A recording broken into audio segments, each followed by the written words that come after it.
कहानी है कि धरती पे राजा बलि राज किया करते थे। राजा बलि जितने सूरवीर थे उतने बड़े दानवीर थे, और सूरवीर तो क्या ही थे कि पूरी धरती जीत ली थी और पूरा आसमान जीत लिया था। राजा बलि सोच रहे थे कि अब अगला अटैक मैं स्वर्ग लोक पे करूंगा, इंद्र को हराकर स्वर्ग पे कब्जा कर। अपने जितने देवता है इनमें मुझे हमेशा कोई डरपोक देवता लगता है, इंद्र लगते हैं कि यार उनपे जब भी कोई हमला होने की उम्मीद होती भाग के विष्णु भगवान के पास चले जाते। इस बार भी इंद्र भाग के विष्णु भगवान के पास गए और विष्णु भगवान कहा विष्णु भगवान बचाओ। तो राजा बलि धरती जीत गया, आसमान जीत गया, अब वो कह रहा मैं तो स्वर्ग पे अटैक करूंगा, क्या करें।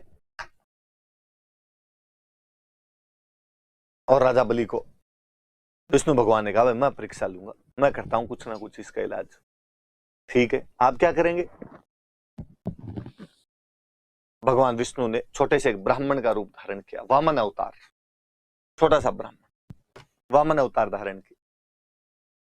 वामन अवतार धारण करके बलि के पास आए और बलि को आगे कहा कि राजा बलि मैं ब्राह्मण हूं और दान चाहिए मुझे। राजा महाराजा ब्राह्मणों को दान दिया करते, मांगो महाराज जो मांगोगे मिलेगा। कहा मुझे 3 पैर जमीन चाहिए। बलि ने विष्णु भगवान की तरफ देख के कहा पंडित जी हाइट छोटी सी तेंदुलकर जितनी है आपकी, 3 पैर जमीन में तो 1 पिच जितनी जमीन नहीं आएगी, थोड़ी ढंग की तो ले लो यार। ब्राह्मण देवता ने कहा कि नहीं इतनी चाहिए, दे रहा है कि नहीं दे रहा। राजा बलि ने कहा ले लो यार, नाराज मत हो यार पंडित जी, कहां से लूं, जहां जी में है वो ले लो, पूरी धरती अपनी है, पूरा आसमान अपना है।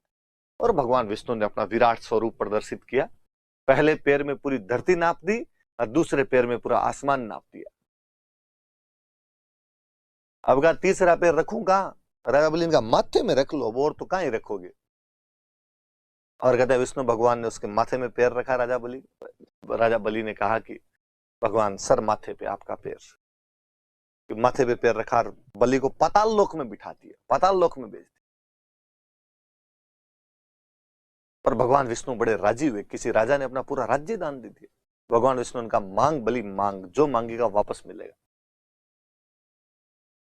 बलि ने कहा महाराज जिसने साक्षात भगवान विष्णु को देख लिया हो उसको भी कोई मांगने की जरूरत रहती है क्या, अब भी उसकी इच्छाएं कामनाएं तृष्णाएं बाकी है क्या।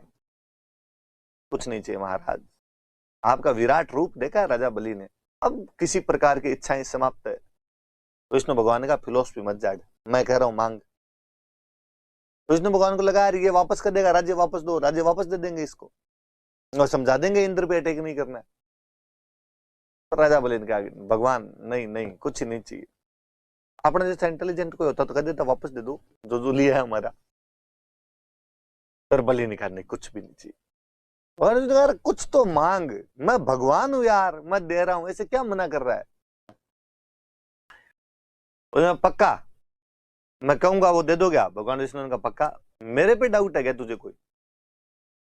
तो भगवान मेरे रहने की जगह पाताल लोक है ना। कहा हाँ तेरे को तो पाताल लोक में रहना पड़ेगा, यहीं रहना पड़ेगा, आप मेरे रूममेट बन जाओ। 2 BHK लेते हैं, वैकेंसी आने वाली है, तैयारी करेंगे दोनों मिलके यहाँ पे। भगवान विष्णु क्या करते, बातों में गिर गए, वही पाताल लोक में बलि के पास रहने लगे। वैकुंठ लोक में माँ लक्ष्मी को चिंता हुई कि बंदा घर नहीं आया, गुमशुदा की तलाश लिखवाई गई इधर उधर। पुलिस ने पता लगाया कि साहब आपके पति तो पाताल लोक में तैयारी कर रहे हैं वहां पे, राजा बलि के रूममेट आजकल। माँ लक्ष्मी पाताल लोक में मिलने के लिए पहुंचे। राजा बलि को कहा कि राजा बलि घर में काम करने वाला आदमी एक ही था, नरेगा में जाने की नौबत आ रखी है, छोड़ो यार आदमी को। राजा बलि ने कहा कि माँ लक्ष्मी जब खुद आप आ गए हो तो मैं छोड़ दूंगा, लेकिन एक समझौता कीजिए प्लीज मेरे से, बताओ क्या हो।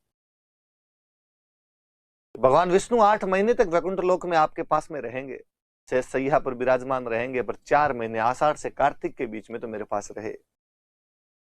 4 महीने मेरे पास, 8 महीने आपके पास।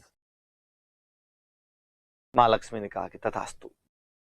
हम कहते हैं उन 4 महीनों के दौरान आषाढ़ शुक्ल एकादशी से लेकर कार्तिक शुक्ल एकादशी के बीच में भगवान विष्णु पाताल लोक में राजा बलि के साथ विराजमान होते हैं। बाकी के 8 महीने जब वो वैकुंठ लोक में रहते हैं तब हम शुभ काम संपन्न करते हैं, शादी ब्याह करते हैं। इन 4 महीनों के दौरान हम शादी ब्याह नहीं करते।